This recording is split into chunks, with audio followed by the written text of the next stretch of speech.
So we'll see if EVOS can dictate the tempo despite having technically the less dynamic engage. A battle for the first W of the season between EVOS Glory versus Aura. The Dragon versus the Tiger. Who's gonna come out on top in MPL ID Season 13? Will it be the Dragons or the Tigers? The Dragons with a signature world-level Cho. Unfortunately, we won't see him on the World Champion skin, but it's close enough. The KOF skin. Also for the Fanny. My goodness. Van. We were just talking about assassin picks for Van. He's not really comfortable on it, Arashi, but it does seem like Van wants to prove everybody wrong.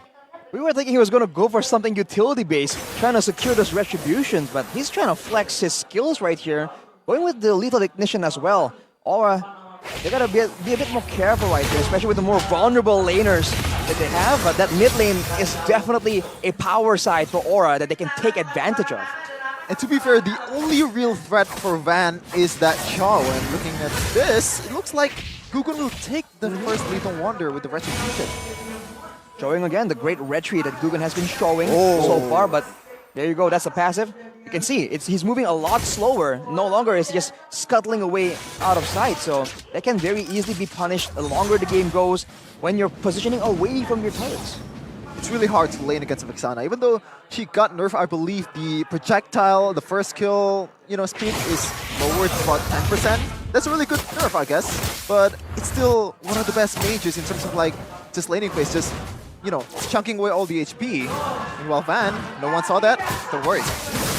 Ooh. A little cable maneuvers there, but it's still Gugun who is ahead, who has invaded the enemy jungle too. So Gugun's doing a good job at using this Baxia to try to limit the maneuvers and the farming from the Fanny.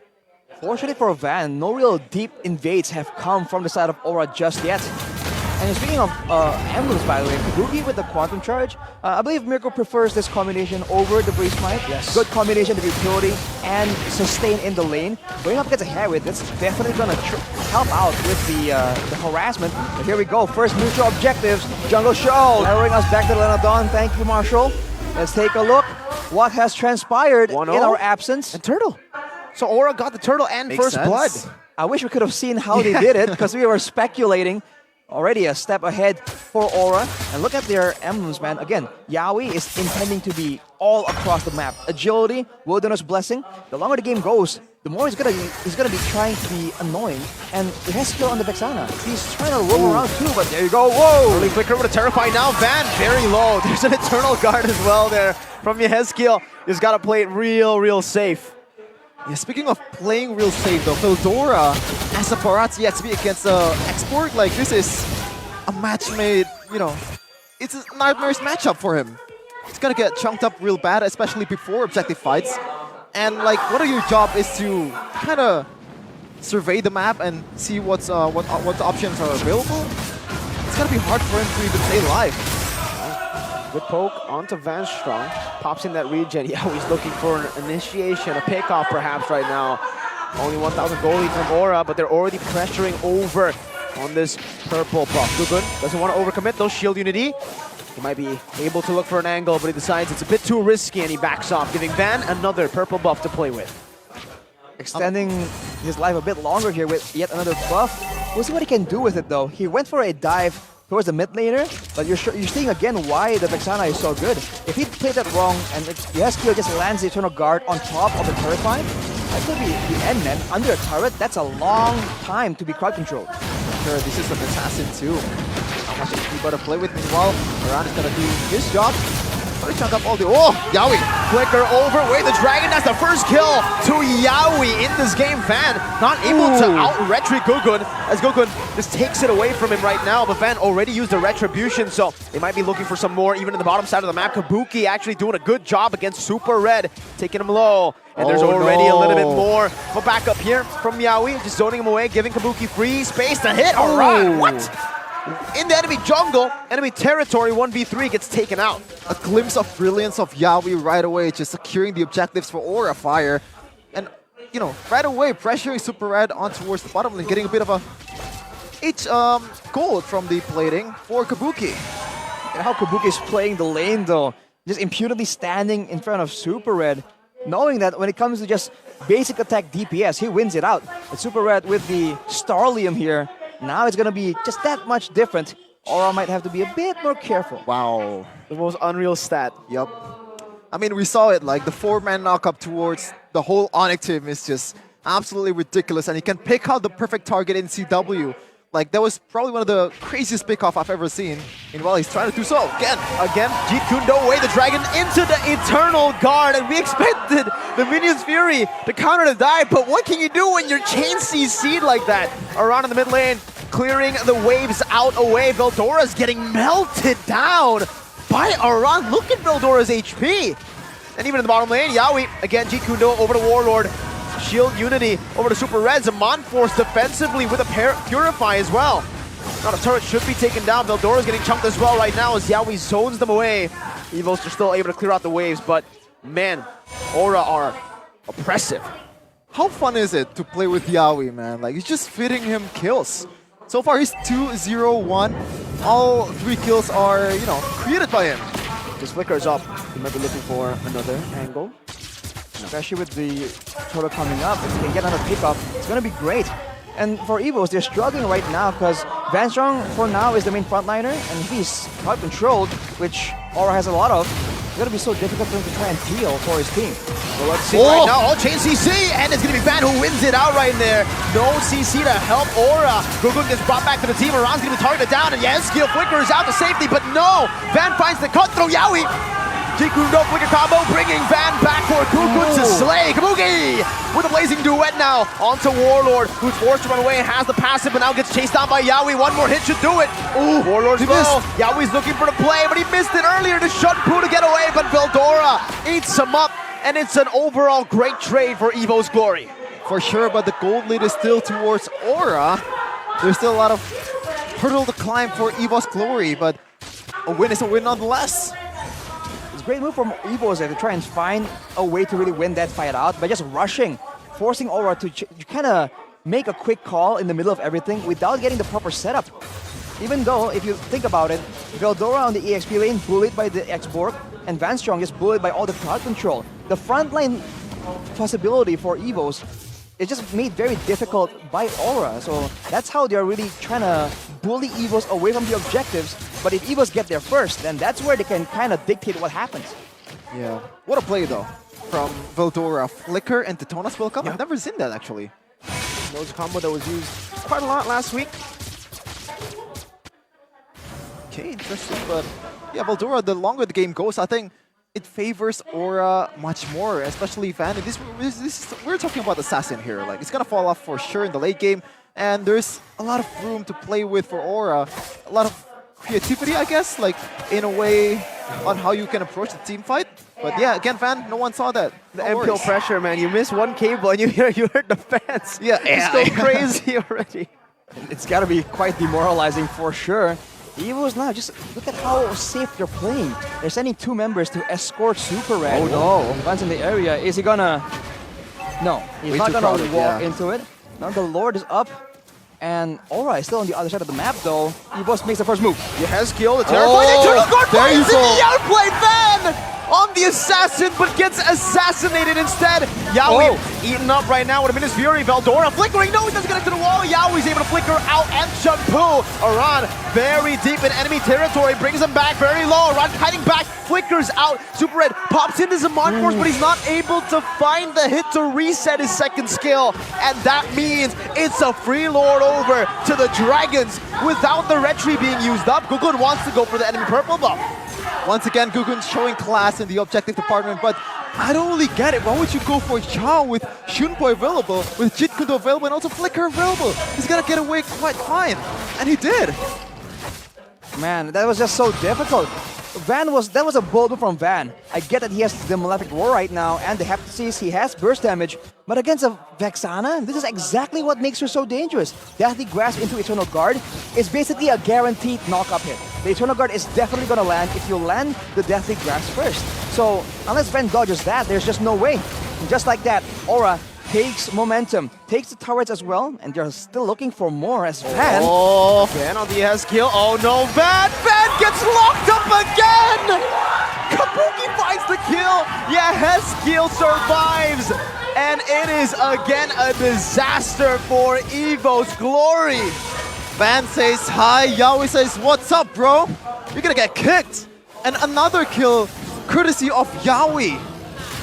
I mean, we're talking about, oh, he let Van play, but it looks like the draft from Aura is meant specifically to really deny any real chance of pickoffs coming from him. The peel towards the backline is just insane right now. Sure, and right now 5k gold lead. Entering the 11th minute or 12th minute of the game for Aura versus EVOS Glory. Kill department 3 for Aura. It's looking pretty bleak, I gotta say, for EVOS, especially when they have a much more early game composition rather than Aura. And audience prediction also says 60 to 40, Rashi. 60 for Aura, I think that's fair. EVOS can still come back right here by all means. It's a 5k gold lead, but look at this. Oran of all people getting engaged on. Desperate Detona's welcome onto a run. They tried. Get the Faraga armor. Gugun's going in. Eternal Guard. Super Red, is he going to be dead here? Oh my goodness. He gets out just barely. But man, every attempt that EVOS Glory are trying right now is just not working. Man, if Yeskiel landed the Curse Blast on top of the Eternal Guard, that was done. He was playing it a bit conservatively, which is fine, right? Aura can just cruise right here. That was a play initiated by EVOS, and yet they were the ones who almost lost a member. Aura is just content playing for objectives, waiting for the next fight where they can once again punish EVOS for this composition with a very squishy front line that's behind on items. They're gonna be so squishy for everyone on the side of Aura to take out. Just like Mirko said, it's desperation. Like, the targets are not there. The prime targets are not in the vicinity. You have to take what's available, and it's Aran. You have to take the chances, even though it didn't really translate to kills. At least right now, Aran knows that the pressure is there. He's not going to be as aggressive as before. And I think that's, it's not really a W, but it is something. Well, shutting Aran down is definitely a huge plus if they can do so, but in this late stage in the game, targeting him when the objective is almost up, where he has the Firaga armor as well, it just shouldn't work. But like I said, there's not a lot of options left for EVOS right here, especially with Aran just out there right in their faces. All right, let's see if this works out now. Eternal Guard onto 3, Firaga armor. They got a Firaga armor. Wow. The peel. Wow. Desperate, and it did not work. Again, second Lord secured for Aura. Just the pseudo pressure that Aran puts, man. Like, every time he's in the front line, you can't really close up. Whether you're Feldora, whether you're Vanstrong, the two frontliners are not frontlining. The crowd control coming in from Yeheskio on the Vexana isn't really all that wide in AoE. It's just one small circle. But you saw right there, multiple members just keep getting hit by it. And I dare say that's because Yawi has been so dangerous that everyone from EVOS don't feel safe just being too far apart from their teammates. At least far enough for Yawi to just find an opening. So that is how Aura is just forcing EVOS to play a certain way. And once they do, they have the solutions ready for it. So this is a layered strategy, a layered approach coming from Aura. And look at the wave management, man. Wow. It's almost perfect. They have another Lord on their side too. They can use it to their advantage, but looks like EVOS will try to make a quick work of this Lord. Can they do it? Still going to charge in, despite them trying to chunk it down. Mid lane as well, dealt with pretty well by EVOS Glory. Not able to crack the base open with the first, or the second Lord rather right now. Kabuki's doing a good job though right now with the BMI. Pops in, Eternal Guard, knocking Veldora up, and that's going to be a lockdown actually. Aran jumping in as well with the last Insanity onto Veldora. He might be able to find that, and my goodness, he just takes him out. That's a free turret too, as Aran just flickers out to safety, buys the immortality now. Lord number 2 gets them the first base turret, and look at that turret up top. It's very low. Van's looking for a trade. He should be able to get it, but at what cost? Aura are not stopping the siege. Yawi has been quiet for the last few minutes. He looks to find something here. He has the flicker as well. Oh man, that BMI up top. Did you guys see that? Kabuki just pops into Battle Mirror Image to get the last few hits onto that base turret, and it was low enough to get taken down by just Dexter. Man, Yeheskio though, getting taken out right there. Definitely not ideal for Aura, but at an 8k gold advantage, they're just running with the plan, right? They're still staying in the jungle. They don't care if their jungle is up. It's about denying Aura, but look at Van. No purple buff. Didn't get it. Gugun again, showing his class. He's handsome.